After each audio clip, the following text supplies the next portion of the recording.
Welcome to Better System Trader, the podcast to help systematic traders of all levels improve their trading. We'll give you loads of expert tips and practical advice on system design and validation, money management, trading psychology, and many other topics. Whether you're just starting out or a savvy systematic trader, we're here to help you improve your trading and find more success. This is Better System Trader with your host, Andrew Swanscott.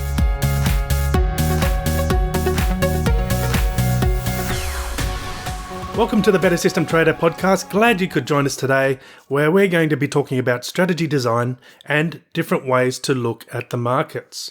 And joining us for this episode is our special guest, Rikard Nilsson from Autostock. Now, Rikard trades all different styles of markets, and he's even built his own trading platform with some very interesting features he's going to share with us. Plus, he's also going to share some interesting ideas on how he looks at the markets too, some of which you may have not heard before, including the Predictive Average indicator and how it can be used to indicate potential market behaviours over the following days, weeks and months. We're also going to be talking about validating strategies across different instruments, excluding certain parts of the day based on data, and he's also going to share something he calls Backtrack Technology and how you can use this to filter trading signals and position sizing dynamically based on past market behaviour. Plus, we're going to cover a load more. So let's jump over now to my chat with Rikard. Hi Rikard, welcome to the show. It's really great to have you here today. Well, thank you. It's great to be on the show. I'm thrilled. Awesome. Well, to start off, how about we get to know you a little bit better? Can you give us some background on yourself and how you got started in trading?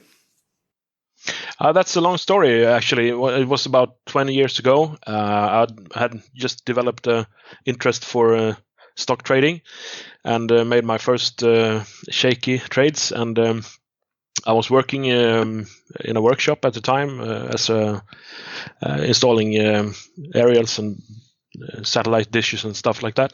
So basically, when I was with a customer, I didn't have a chance to monitor my positions in the market, and I started looking for some kind of software that could monitor my positions while I was out of office. And I came across this very small company that offered very simple trading platform at the time, connected to Scandinavia's largest broker, Nordic.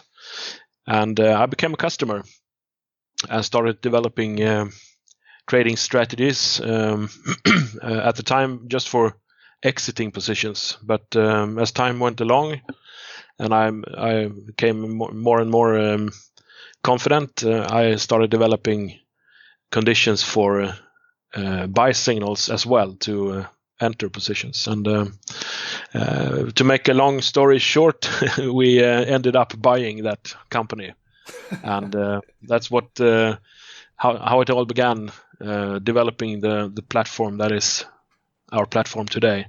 Yeah. So well, it's a long story, but with a few quirks on the way. Yeah, that's interesting that you said that you started off using it for exit signals and trade management. It's kind of a little bit backwards to other people who just want to start off with entries. So why did you what made you start off in that direction first? It was just basically the chance to let the software monitor my positions while I was away and exit them if something was going the wrong direction. So I was that was the primary goal at the time. I was happy with that, but then I saw a chance to enter positions automatically as well, and that's where technical analysis and all that stuff went into the equation. But it turned out to be harder than I thought to make money consistently using software. Well, I was young and cocky, I guess. So we've all been through that. Don't worry. Yeah, sure. We'll have a chat about strategy development in a minute. But first up, so if we look at your trading now, can you give us a bit of an idea about the markets that you trade and the time frames and any particular trading styles, just so that we can get a bit of context around your trading? Sure. I nowadays I mostly trade the Stockholm market, sometimes the US market as well. Very limited trades there. I have done some forex trading as well, 8 or 10 years ago. I actually have a small account on a forex broker today as well, but it's just for trying out stuff and like that. But I started out trading stocks and went on trading futures and indices. So that's the main trading today is indices. And it's become more and more sophisticated through years. And today we use hedging techniques and pair trading techniques and stuff like that to minimize risk. So it's developed quite a lot. Yeah. So you use quite a few different trading styles there. What do you think are some of the key aspects to the system design process for building strategies that work in live trading, especially when you're looking at different kinds of styles? That must be a difficult thing to balance at times. Yeah, sure. It's a completely different world. Developing a good mean reversion strategy, perhaps for stocks, and compared to a breakout strategy for indices and so on. So the process is a bit different. But I have through the years I have come up with a set of my own standard rules to make strategy development more consistent and kind of a short checklist that I go through developing each strategy, and I set certain demands for back testing and out of sample testing to make sure the strategy is robust enough. That's one of the first pitfalls I went into as a new algo developer. I think we have all done that, just over optimizing and fooling yourself. But as time goes by, I realized that you have to make sure the strategy is robust, and that takes a lot of checks to go through. Yeah, robustness is a pretty big area. There's a lot of different techniques that you can use to determine robustness and make sure you haven't curve fit or overfit strategies. Is there any particular aspect that you like to focus on more than the others? Well, out of sample testing is a different kind. I don't want to use walk forward and stuff like that. I think if you do a proper out of sample backtest with using larger amounts of data, that's good enough. And also for stock trading strategies, you have another option to try it out on different shares.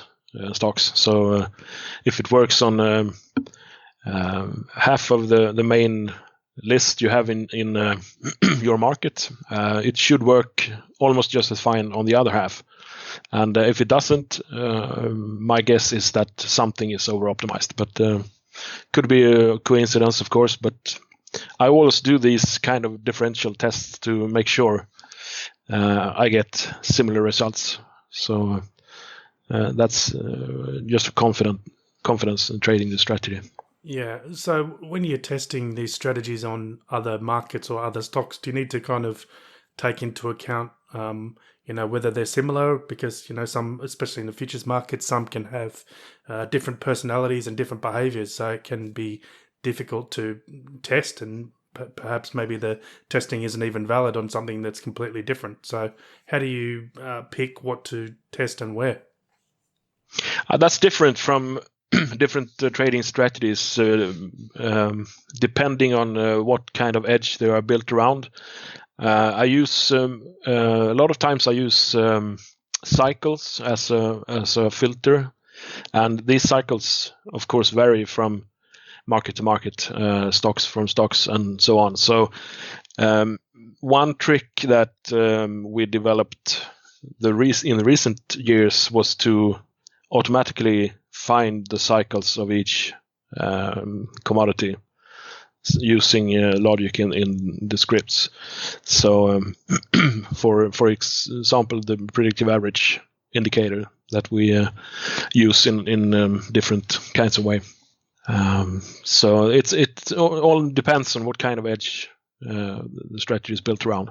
A breakout is more robust than a mean reversion style edge, but it has to be tested as well. Yeah.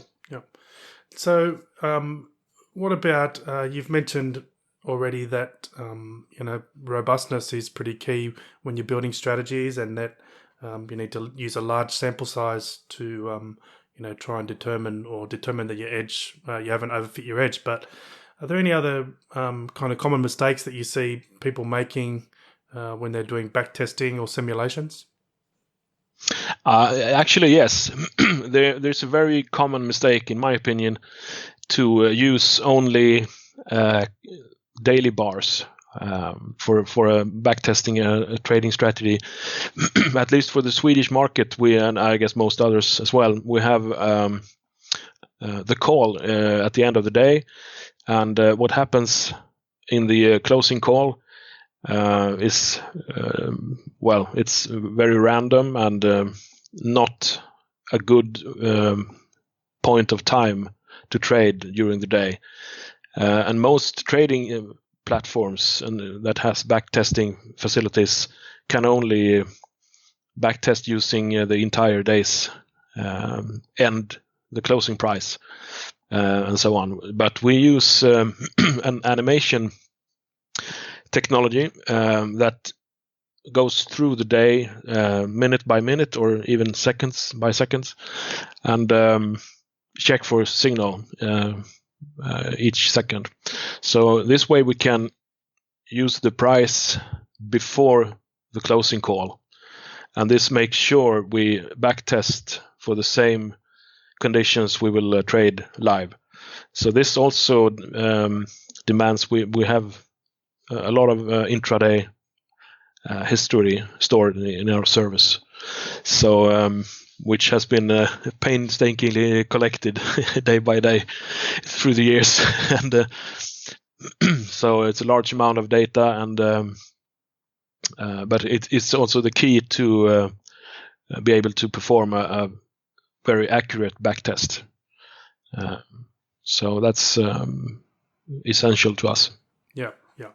So that's a good point. I think some people make assumptions based on charts that maybe aren't incorrect when you look at the lower time frames. So I think that's a good point to make. But how far back do you have data? Like you said, you want to have a large sample, but I don't know much about the Swedish markets, but what the data's like and all that kind of thing. But how far back do you need to go?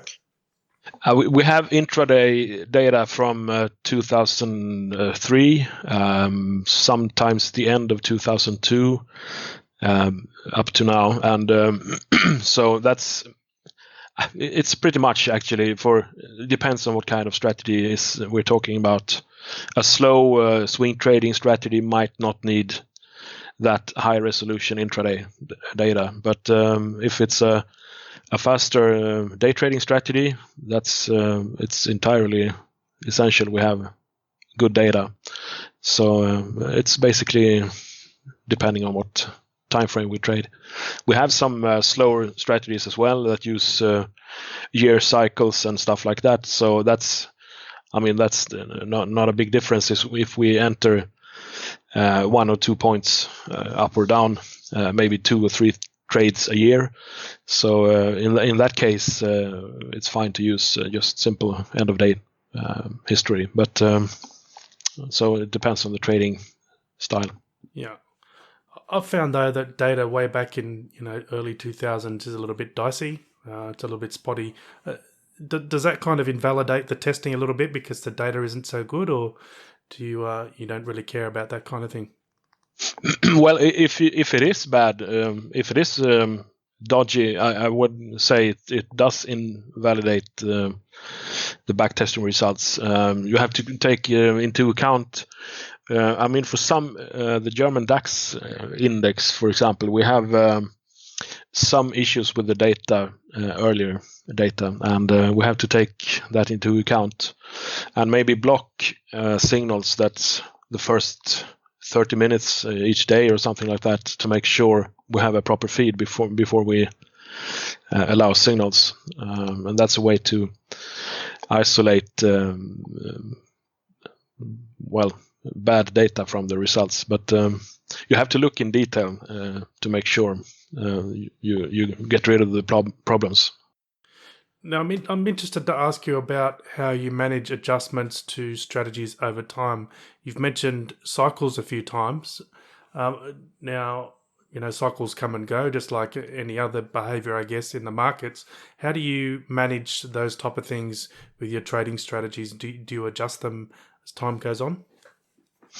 Yeah, sometimes, yes. We have been using an adaptive technology. We call it Backtrack, and I'm not sure if it's common out there, if somebody else uses it too. But basically, what we do is we can take today's setup, for example, today's date or today's value from some indicator, and do a quick backtest within the script to derive some statistics back in time, and use that to determine if the edge is good enough today, or if we should wait or select another stock or something. So that also makes the trading strategy somewhat adaptive. If we don't look too far back, of course, but because in that case we would lose the adaptiveness. But if you find a proper time horizon back in time, you can use the effects of adaptation to a benefit. So and also Backtrack Technology is a great way to put points on different stocks, and also use for sizing positioning. If there is a good statistical edge today, you might size up the trade a bit, and if it's a more hesitation kind of edge, you might just skip the trade or take the trade but with a lower positioning size. So it can be used in many different ways. The main drawback of this kind of backtesting is that it takes ages to go through because there's tons of data to scan through, and but once it's done, it's very powerful and can be useful. So it sounds like you're looking to classify the current market conditions into combinations of perhaps price action or indicators, and then trying to determine, in the past what happened over the next few bars. Is that kind of what you're talking about there? Yeah, absolutely. We can check today's edge a few years back and check what happened 3 days later or 5 days later or something like that, and calculate the hit rate, average profit per trade, all kinds of statistics that can be used to decide what to do. So it's a very powerful way. So, how do you decide on the classifications or the combinations that you use? I mean, there's so many indicators and different ways you can read them. Do you decide? Yeah, that, it's a millions of ways. Basically, I can have an idea of what I am looking for, and just put a few conditions together and try it out. But other times we let the computer do the backtesting as well. So to decide what parameters to combine and come up with ideas that we might not have thought of ourselves. So that's a very neat way of handing over the hard work to the computer and come up with sometimes brilliant solutions that might not have been happening otherwise. So Now, people listening to this are probably wondering what software does this. So can you share what this software is that has this Backtrack technology in it? It's our own software, AutoTrader, that we developed the last few years. We started back in 2009 after having bought the company I mentioned earlier. We hired the programmer who has come up with the previous platform, and made a new deal with Nordnet, the big broker in Scandinavia.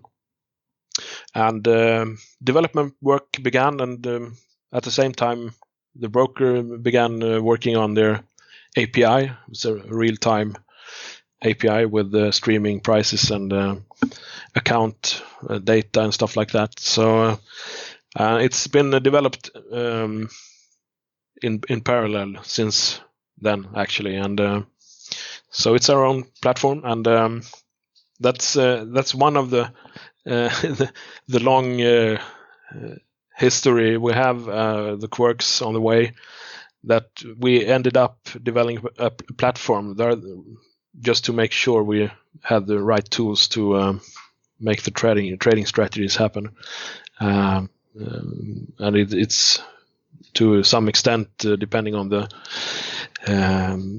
Swedish market. There weren't too many platforms to choose from, and most of them were American, which meant we had to open American accounts, which is fine, of course, but we wanted to use Swedish broker, and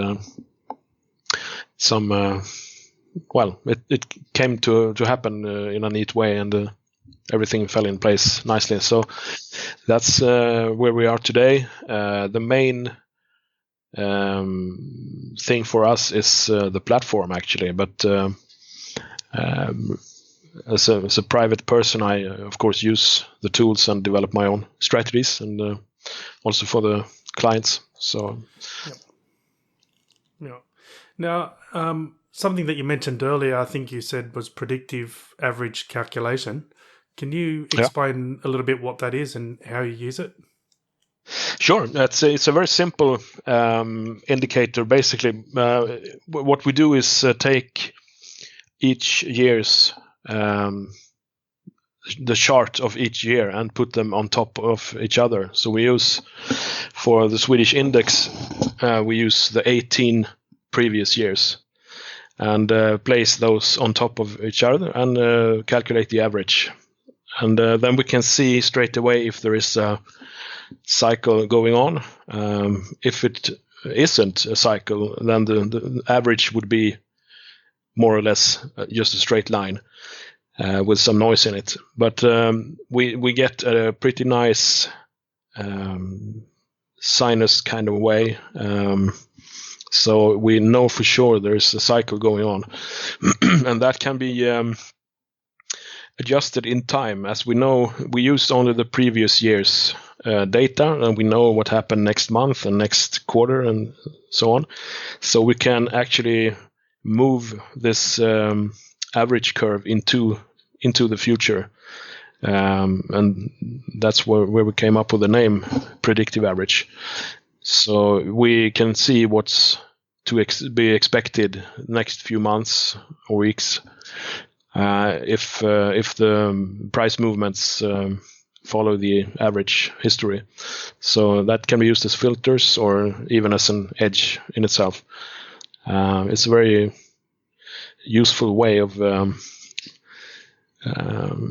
just to make sure you are not in the market at the most vulnerable periods of time.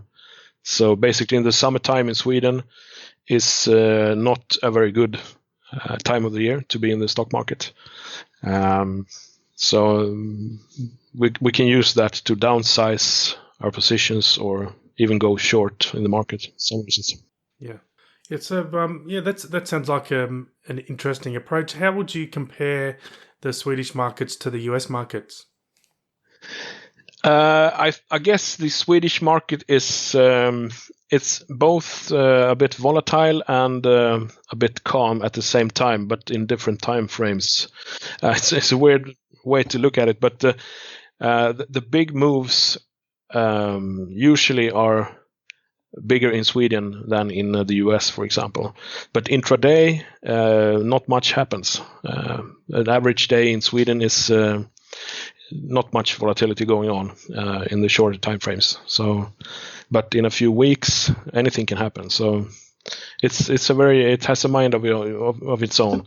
I think that's because of it's not a very big market. It moves. It's a few companies that have a huge impact on the composite index. So I guess that's why. Yeah. Okay. Now, I just want to ask you about the Nordic Auto Trading Society, which is something that you co-founded with someone else. Can you explain a little bit about what that is? Absolutely. We came up with the idea after having received a lot of questions from our clients about education, and some people wanted to know more about our way of analyzing the markets, and we came up with the idea of starting a society for educating traders in our way, and it turned out to be a very lucky strike, because we received we started the first group of traders last summer, and they are about to finish now as the summer approaches. It's a 1-year education. It's a trading club and education, actually. So the members receive 2-hour online lesson each every other week, and we go through basic market analysis, how to develop automatic trading strategies, backtesting, the instruments we trade. In Sweden, it's very popular with using mini futures and bull and bear certificates, stuff like that. So that's a big deal here. So also it's kind of a complicated way to trade, so that demands some kind of education to do it right and avoid unnecessary costs and stuff like that. So a very good success, and we started the second group in January this year, and the third group is planned for August. So it's taking along very nicely. So what kind of results are you seeing then across the group? Are you having some success, or are you noticing any commonalities between the traders? Well, the common experience, I think, is the understanding for automatic trading it's much better from our students than the average client, and that means one important point, in my opinion, is to have reasonable expectations from automatic trading. So not to set the goal too high and expect to be a millionaire next week and stuff like that, because many new clients that have found our website or the platform and want to start trading automatically, they think that, oh, I'm using a robot now, I will be a millionaire next month. So that's not how it works. But it's a long-term commitment, and you have to be patient to see some results.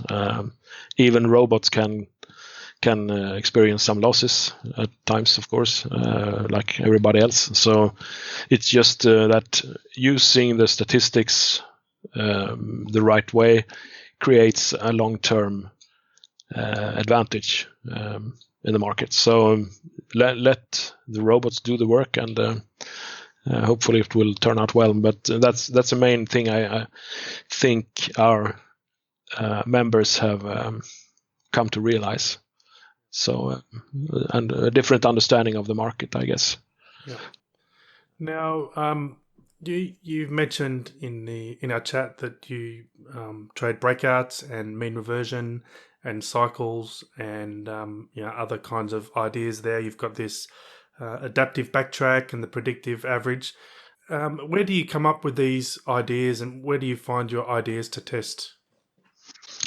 Well, I'm not sure I can answer that because it can. It just pops up anytime, actually.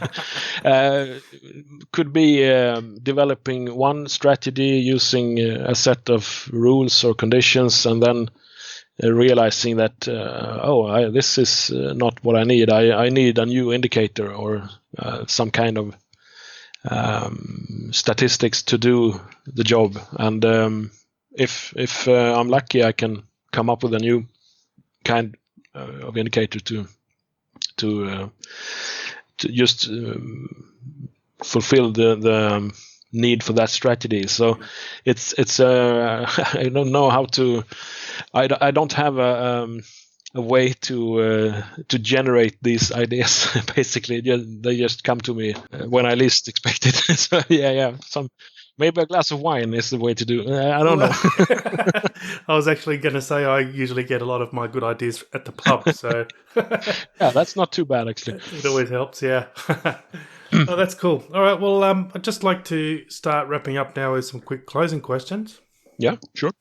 The first one is, what's the biggest lesson you've learned through trading? Through the years, I think not to have set the expectations too high. 20 years ago, I was determined I would make my living from this in less than 3 years' time, which turned out to be not the way it ended up. I think everyone can identify. So be realistic is the main thing, actually. And the next thing I would say is be consistent.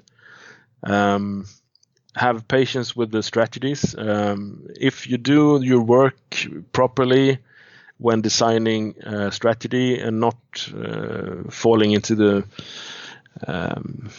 the usual stuff of over optimizing and just fool yourself, be realistic and patient with the performance. If a strategy has a drawdown, that's a hard question actually to decide if it has stopped working or it's just a drawdown and it will keep on moving. But if you do proper backtesting, you should be able to see some similar stuff in the past in the simulations. If you do, you know that this is normal, and most likely the strategy will start performing again. If you see a complete new behavior, maybe the market has changed or you don't see the same trades, I guess there is a big risk the strategy has been over optimized anyway. And in that case, it's better to maybe put it on halt and use another strategy. But the third thing, I guess, using several strategies and diversifying seems like a very good way of evening out the performance in total. It doesn't matter that much if one or two strategies are performing worse than they usually do, because most likely there are a few others performing like they should or even better. So in total, I guess diversifying is a very good way of evening out the performance, and I would even say it's the second most successful way of making money next to interest on interest. So that in the long run, diversifying is the key, in my opinion. Yeah. What about the best trading advice you've ever received? That I have received, not sure actually. I received many. I have read lots of books and stuff, and some good advice come from them. But I'm not sure actually. I have many good pieces of advice to consider, but I'm not sure I have a favorite one. Yeah. Okay. Cool. Well, speaking of books, then, what about favorite trading books? If I have to pick one, it's got to be Larry Connor's Short-Term Trading Strategies That Work, which is a very good book. It describes also the effects of tight stop losses in combination with mean reversion strategies. That it has to be. It's a very good chapter in that book describing the stop loss techniques, and also the 7 strategy was completely new to me when I read the book first, and I coded it right away in the platform and back tested it, and it worked like a dream, straight out of the box. So that's not a very common thing to experience, actually. Yeah. Most of the stuff I find in books doesn't work, actually, but sometimes you come across very good edges and strategies. So that's what makes books fun. And what's the best way for listeners to get in touch with you? That has to be our website, I guess, autostock.se. And you'll find it's in Swedish, but Google Translation is doing its work good enough, I think. Yeah, good enough, yeah. But there's a lot of info about the platform, some trading strategies we developed, and of course the Nordic Auto Trading Society, which is our education. Yeah. All right. Awesome. Well, thanks a lot for your time today, Rikard. It's been great chatting to you. Is there anything else you'd like to mention before we wrap this up? No, be picky about the strategies and edges. That's my advice. Backtest thoroughly. Lots of out of sample testing, just to make you sleep good at night. And also, position sizing is important. If you don't sleep good at night, I would say your position size is too big. So that's something I've learned through the years. Good sleep is underrated. Yeah, that's right. Awesome. Well, thanks a lot for the chat today. I really enjoyed it. You shared some really good insights in there, especially around this predictive average and the adaptive backtrack. I personally found them quite interesting, so I'm sure a lot of people or other traders are going to start thinking about that kind of thing as well. So thanks for sharing that, and I wish you all the best. Okay. Cheers. Bye. Cheers. Bye-bye. Okay, well, that's it for this episode. Thanks for listening. I hope you enjoyed the show. Come on over to bettersystemtrader.com. That's where you'll find all the previous episodes, all the transcribes, all the show notes, and all the free weekly trading tips. bettersystemtrader.com.